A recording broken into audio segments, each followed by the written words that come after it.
श्रोते हो नमस्कार. ऐसी अक्षरे रसिके या कार्यक्रमामध्ये प्रिया प्रभुदेसाई यांचे लेख आपण ऐकतोय.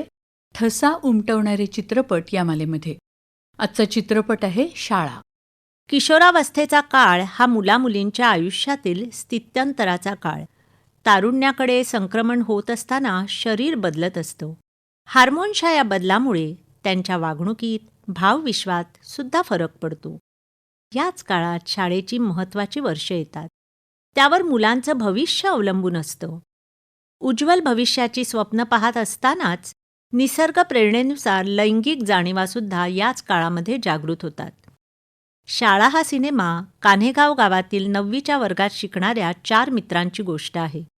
कौटुंबिक परिस्थिती वेगवेगळी असलेल्या या सर्वांची मानसिकता मात्र सारखी आहे. स्वतःबद्दल साशंकता, इतरांशी तुलना केल्यानं येणारा न्यूनगंड, वर्चस्व गाजवण्याची इच्छा, भविष्याची काळजी या चक्रातून जाण्याचा प्रवास सर्वांचाच सारखा आहे. तरीही एकमेकांना सुखात आणि दुःखात सुद्धा साथ देणारी त्यांची मैत्री आहे. या कोवळ्या वयात भिन्नलिंगी आकर्षण असतंच. एका पडक्या इमारतीत अभ्यास करण्याच्या नावाखाली त्यांचा अड्डा जमतो. अभ्यास कमी आणि येणाऱ्या जाणाऱ्या मुलींना न्याहाळणं, चिडवणं हा त्यांचा रोजचा उद्योग आहे. सुर्वेला केवढा आवडते. त्याच्या वर्गात असती तर पटवलीच असती असा फाजील आत्मविश्वास त्याला आहे. हुशार मुकुंद जोशी सुंदर शिरोडकरच्या प्रेमात आहे, पण ते उघड सांगायचं धैर्य त्याच्या अंगात नाही. तिच्यासाठी बुद्धिबळाच्या स्पर्धेत भाग घेऊन जिंकणं, ती जिंकावी म्हणून दमशराडची उत्तरं माहीत असून सुद्धा गप्प राहणं, तिच्या घराच्या चक्रा मारणं, एकाच क्लासमध्ये प्रवेश घेणं, नजरेची भाषा, चिठ्ठी आणि नंतर प्रत्यक्ष संवाद असा हा प्रचंड रोमॅन्टिक प्रवास आहे. या शाळेत एक मुलगी मात्र अशी आहे की जी खुल्लमखुल्ला प्रेम करते. तिच्या चारित्र्यावर शिंतोडे उडवलं जातात. तेव्हा त्या मुलीची बाजू घेताना मुकुंदाचा नरूमामा त्याला सांगतो, प्रेम म्हणजे स्वतःच्या मनाचा कानोसा घेत परंपरेविरुद्ध केलेलं बंड. त्या मुलीला तर तुम्ही बळ द्यायला हवं.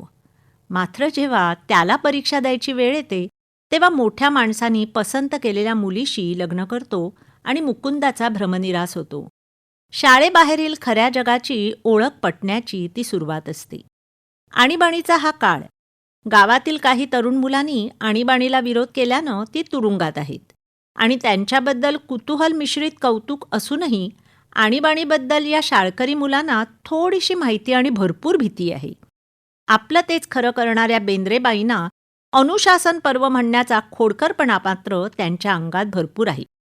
9वीचं वर्ष संपतानाच एक घटना घडते आणि पाहिलेल्या स्वप्नांचा हा प्रवास अकस्मात संपतो. सुर्वे त्याला आवडणाऱ्या मुलीला मागणी घालायला जातो आणि तिचे वडील तक्रार घेऊन शाळेत येतात. प्रकरण वाढतं, पण या वयातील मुलांची मानसिकता समजून घेऊन आपण त्यांना सुधारायची संधी द्यायला हवी अशी समजूतदार भूमिका मुकुंदाचे वडील घेतात आणि पेच सुटतो. सिनेमाच्या शेवटी सुर्वे नापास होतो, चित्रे गाव सोडून जातो, शिरोडकरच्या वडिलांची बदली होते आणि 10वीच्या वर्षाला सामोरं जाताना एकट्या पडलेल्या मुकुंदाचा जाणतेपणाकडे प्रवास सुरू होतो. सिनेमाचं शेवटचं स्वगत सिनेमाचं सार आहे.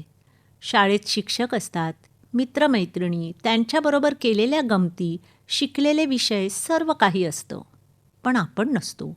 शरीर असेलही, पण आलेल्या अनुभवानी आपल्या मनात एक स्वतंत्र शाळा सुरू असते जी पुढे आपल्याला घडवते.